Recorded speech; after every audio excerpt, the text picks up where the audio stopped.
Wala, may isda sa kalsada. Guys, malakas yung ulan pero kailangan akong pumunta sa tindahan kasi nautusan akong bumili ngayong gabi. At may nakita akong isda doon sa may daanan.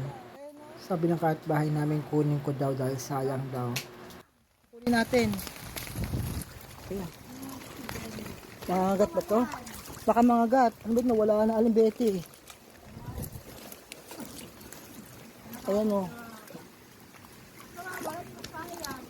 Eh, meron pala sa daan na to. Baka wala siya ulit eh.